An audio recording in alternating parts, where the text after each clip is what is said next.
Hallelujah praise the lord मोर समस्त भाई भणी मान को हार्दिक अभिनंदन। आ church of life Jesus speak ministry आपण सांगे आपण सहित अच्छी आपण प्रेयर होची से प्रभु को धन्यवाद दिए। आमर प्रत्येक भाई भणी मान को प्रभु आशीर्वाद करंतु। आ प्रभु आम को सुजोग देले तो आम प्रभुंर वाक्यर किसी अंश पढ़ा ताम देखा जा हागे पुस्तक तार 1 अध्याय तार 6 पदे लिखा जाए तुम्हें माने बहुत बुणी अच्छ मात्र अल्प संचय करुअछ तुम्हें माने भजन करुअछ मात्र संतुष्ट हेउना तुम्हें माने पान करुअछ मात्र तहिरी तृप्त होना तुम्हें माने वस्त्र पिंधुअछ मात्र कई उष्ण होना पुणी जे वेतन अर्जन करे से कोणा थली ताहा रखिबा पई अर्जन करे।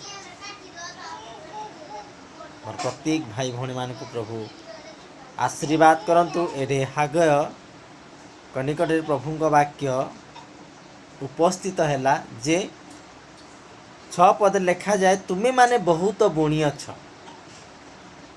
मात्र अल्प संचय करुछ मैं बहुत बुणुजु किंतु अल्प आम संचय करुछु तुम्हें माने भजन करुछ मात्र संतुष्ट हेउना गोटे बड़ विषय आम माने बहुत विषय में बुणुजु किंतु आम माने अल्प संचय करुछु ताहा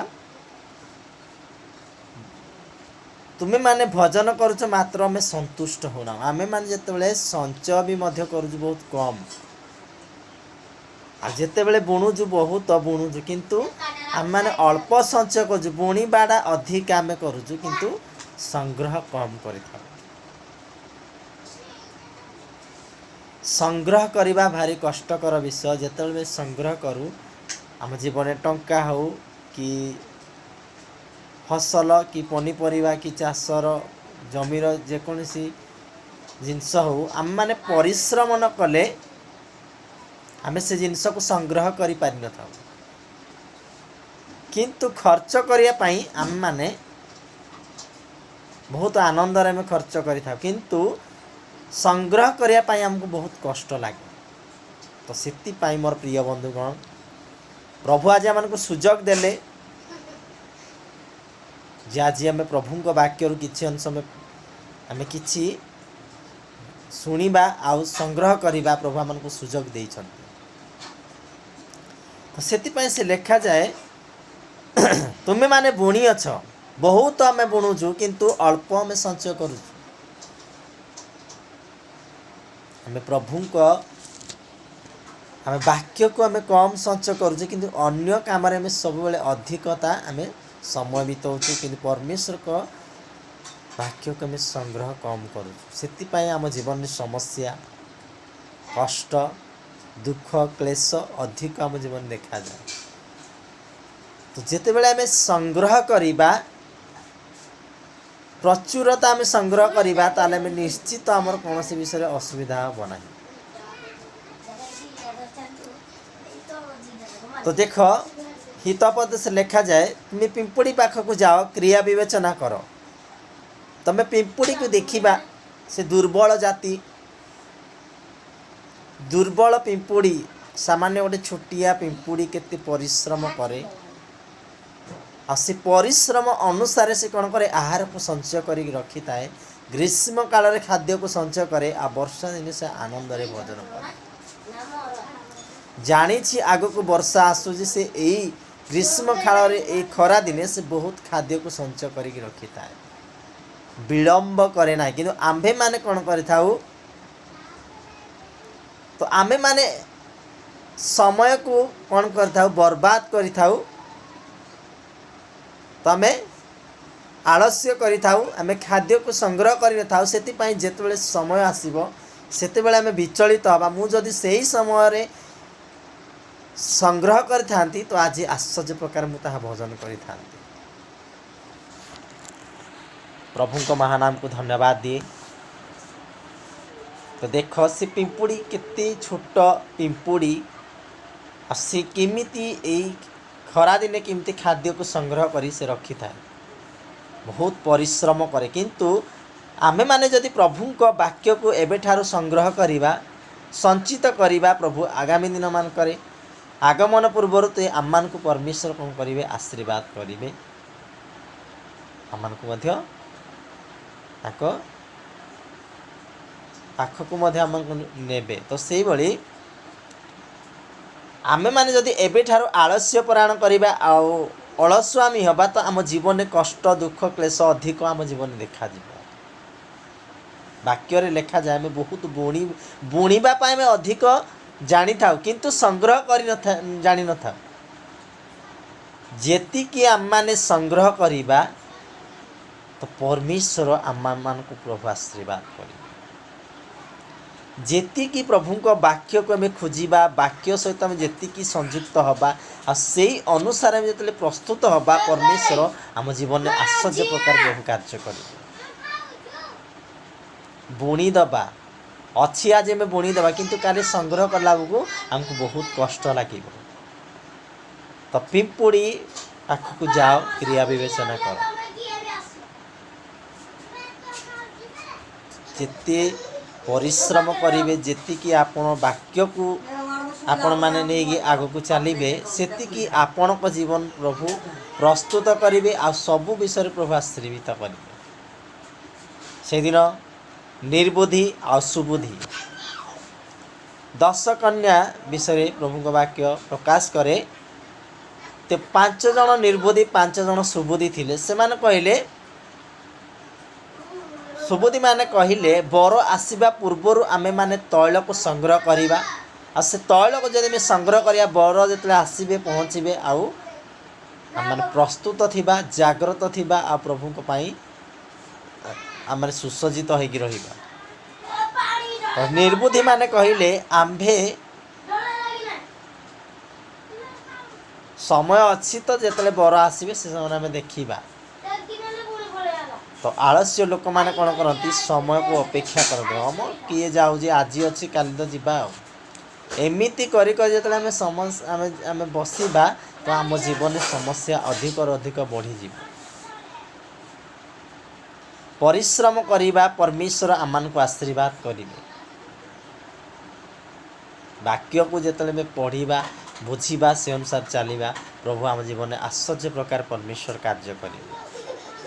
ତ ସେଥିପାଇଁ ଆମେ ବହୁତ ବୁଣୁଛୁ କିନ୍ତୁ ଅଳ୍ପ ସଞ୍ଚୟ କରୁଛୁ। ଆମେ ସଞ୍ଚୟ କରିବାକୁ ଶିଖିବା। ପ୍ରଭୁଙ୍କ ବାକ୍ୟକୁ ଯେତେବେଳେ ଆମେ ପଢ଼ିବା ଆମ ମନରେ ତାହା ସଞ୍ଚିତ ହୋଇକି ରହିବ। ମୋର ପ୍ରିୟ ବନ୍ଧୁଗଣ, ପ୍ରତ୍ୟେକ ଭାଇ ଭଉଣୀମାନେ ପ୍ରଭୁ ଆଶୀର୍ବାଦ କରନ୍ତୁ। ଆମେମାନେ ପ୍ରଭୁ ଆମକୁ ଏତେବେଳେ ସୁଯୋଗ ଦେଇଛନ୍ତି ଆଉ ଏହି ସମୟରେ ଆମେ ଯେତେବେଳେ ପ୍ରଭୁଙ୍କ ବାକ୍ୟକୁ ସଞ୍ଚୟ କରିବା ଆଉ ଆଗମନ ପୂର୍ବରୁ ପରମେଶ୍ୱର ଆମମାନଙ୍କୁ ଆଶୀର୍ବାଦ କରିବେ। ତ ସେଦିନ ସୁବୁଦ୍ଧିମାନେ ତୈଳ ପାତ୍ର ନେଲେ, ନିର୍ବୁଦ୍ଧିମାନେ ତୈଳ ନେଲେ ନାହିଁ। ବିଳମ୍ବ ହେବା ହେତୁ ସେମାନେ ଧୀରେ ଧୀରେ କ'ଣ କଲେ, ଢୁଳଉ ଶୋଇ ପଡ଼ିଲେ। ତ ଆପଣ ସମୟକୁ ଦେଖି ଚାଲିଥିବେ କିନ୍ତୁ ଆପଣଙ୍କ ଜୀବନ କ'ଣ ହେବ, ସମସ୍ୟା ସବୁବେଳେ ଏମିତି ଚାଲିଥିବ, ଆପଣ କେବେ ବି ପରିବର୍ତ୍ତନ ହେଇପାରିବେ ନାହିଁ। ବାକ୍ୟ ଦ୍ୱାରା ଯେତେବେଳେ ଆପଣ ପ୍ରସ୍ତୁତ ହେବେ ପ୍ରଭୁ ଆପଣଙ୍କ ପାଇଁ ନୂଆ ନୂଆ ବାଟ ଖୋଲିବେ ଆଉ ଆପଣମାନେ ଆଗକୁ ବଢ଼ିପାରିବେ। ପ୍ରଭୁଙ୍କ ସହିତ ଆଗକୁ ଜୀବନ କାଟିପାରିବେ। ପ୍ରଭୁ ଆଶ୍ଚର୍ଯ୍ୟ ପ୍ରକାର ପ୍ରଭୁ ଆପଣ ଜୀବନକୁ ବଢ଼ାଇବା ପାଇଁ ସାହାଯ୍ୟ କରିବେ। ଆମେ ବିଳମ୍ବ କରିବାନି। ଆମେମାନେ ସେଇ ପିମ୍ପୁଡ଼ିକୁ ଦେଖିଲୁ, ସେ ଗ୍ରୀଷ୍ମ କାଳରେ ଆହାର ସଞ୍ଚୟ କରେ, ରଖିଥାଏ, ପ୍ରସ୍ତୁତ କରି ସେ ରେଡ଼ି ହେଇକି ଥାଏ। କିନ୍ତୁ ଏଠି 5 ଜଣ ନିର୍ବୁଦ୍ଧି 5 ଜଣ ସୁବୁଦ୍ଧି ମଧ୍ୟ କ'ଣ କଲେ, ସେମାନେ ବି ପ୍ରସ୍ତୁତ ଥିଲେ। ସୁବୁଦ୍ଧିମାନେ ପ୍ରସ୍ତୁତ ଥିଲେ କିନ୍ତୁ ନିର୍ବୁଦ୍ଧିମାନେ ପ୍ରସ୍ତୁତ ନଥିଲେ। ତ ଆମେମାନେ ପ୍ରଭୁ ଆମମାନଙ୍କୁ ସୁଯୋଗ ଦେଇଛନ୍ତି, ଆମେ ପ୍ରଭୁଙ୍କ ବାକ୍ୟରେ ପ୍ରସ୍ତୁତ ରହିବା, ସବୁବେଳେ ପ୍ରସ୍ତୁତ ଜୀବନ କାଟିବା ଆଉ ପରମେଶ୍ୱର ଆମମାନଙ୍କୁ ଆଶୀର୍ବାଦ କରିବେ। ସେଥିପାଇଁ ସେ କହିଲେ, ତୁମେମାନେ ଭଜନ କରୁଅଛ ମାତ୍ର ସନ୍ତୁଷ୍ଟ ହଉନାହ। ଆମେ ଯେତେ ଯାହା ଖାଇଲେ ଯାହା ପିନ୍ଧିଲେ ବି ଆମମାନଙ୍କ ମନ ସବୁବେଳେ ଉଣା ଥାଏ, କେବେ ବି ଆମେମାନେ ସନ୍ତୁଷ୍ଟ ନଥାଉ। ତ ସେଥିପାଇଁ ସେ କହିଲେ, ତୁମେମାନେ ପାନ କରୁଅଛ ମାତ୍ର ତହିଁରେ ତୃପ୍ତ ହଉନାହ, ତୁମେମାନେ ବସ୍ତ୍ର ପିନ୍ଧ ମାତ୍ର କେହି ଉଷ୍ଣ ହଉନାହ। ଆମେ ସବୁବେଳେ ଉଷ୍ଣତା ରହିବା, ପ୍ରଭୁଙ୍କ ବାକ୍ୟରେ ଆମେ ସଦାବେଳେ ସତେଜ ରହିବା, ବଳବାନ ରହିବା, ପ୍ରସ୍ତୁତ ରହିବା, ଜୀବନ କାଟିବା। ପ୍ରଭୁ ଆଶ୍ଚର୍ଯ୍ୟ ପ୍ରକାର ପ୍ରଭୁ ଆମମାନଙ୍କୁ ଆଶୀର୍ବାଦ କରିବେ। ତ ସେଥିପାଇଁ ଆମେ ବସ୍ତ୍ର ପିନ୍ଧୁଛୁ କିନ୍ତୁ ଉଷ୍ଣ ନାହିଁ। ଆର୍ମି ଫୋର୍ସ ହଉ, ପୋଲିସ ହଉ, ତ ଏମାନଙ୍କୁ ଯେଉଁ ବସ୍ତ୍ର ଦିଆଯାଇଛି ସେମାନେ ସେଇ ବସ୍ତ୍ର ଅନୁସାରେ ସଦାବେଳେ ସଚେତନ ଅଛନ୍ତି ଆଉ ଜାଗ୍ରତ ଅଛନ୍ତି ଆଉ ପ୍ରସ୍ତୁତ ମଧ୍ୟ ଅଛନ୍ତି। ସେଥିପାଇଁ ପାୱାରଫୁଲ୍ ସେମାନଙ୍କୁ ଦିଆଯାଏ। ସେମାନେ ସେ ନିୟମକୁ ରଖିକି ଯେତେବେଳେ ଚାଲୁଛନ୍ତି ସେମାନଙ୍କୁ ସେ ପାୱାର ମଧ୍ୟ ଦିଆଯାଏ। ତ ଆଜି ଯଦି ଆମେ ପ୍ରଭୁଙ୍କ ବାକ୍ୟକୁ ଯଦି ପଢ଼ିବା, ବାକ୍ୟ ଅନୁସାରେ ଯେତେବେଳେ ଚାଲିବା, ପରମେଶ୍ୱର ଆମମାନଙ୍କୁ ମଧ୍ୟ ପାୱାର ଦେବେ। ଆମମାନଙ୍କୁ ମଧ୍ୟ ସେଇ ନିୟମ ଭିତରେ ଯେତେବେଳେ ରହିବା, ପରମେଶ୍ୱର ଆମମାନଙ୍କୁ ମଧ୍ୟ ସେ ଶକ୍ତି ସାମର୍ଥ୍ୟ ପ୍ରଭୁ ଦେବେ। ତ ଯେତେବେଳେ ଆମେ ନିୟମକୁ ରହିବା, ସେ ନିୟମ ଆମ ଜୀବନରେ କାର୍ଯ୍ୟକାରୀ କରିବ। ସେଥିପାଇଁ ଆମେମାନେ ପ୍ରସ୍ତୁତ ହେବା। ବସ୍ତ୍ର ପିନ୍ଧିଲେ ଆମେ ସଦାବେଳେ ଉଷ୍ଣତା ରହିବା, ସବୁବେଳେ ସତେଜ ରହିବା, ସବୁବେଳେ ପ୍ରସ୍ତୁତର ଜୀବନ କାଟିବା। ସେଥିପାଇଁ ପ୍ରଭୁଙ୍କ ବାକ୍ୟ ଲେଖାଯାଏ, ମାତ୍ର କେହି ଉଷ୍ଣ ହେନା, ପୁଣି ଯିଏ ବେତନ ଅର୍ଜନ କରେ ସେ କଣା ଥଳିରେ ତା ରଖିବା ପାଇଁ ଅର୍ଜନ କରେ। ଆମେ ଯାହା ଅର୍ଜନ କରୁ ସବୁ ଆମର କଣା ଥଳିରେ ଚାଲିଯାଏ। କେମିତି କଣା ଥଳିରେ ଆମର ଚାଲିଯାଏ ନା, ଆମେ ଯେତେବେଳେ ପ୍ରସ୍ତୁତ ନଥାଉ,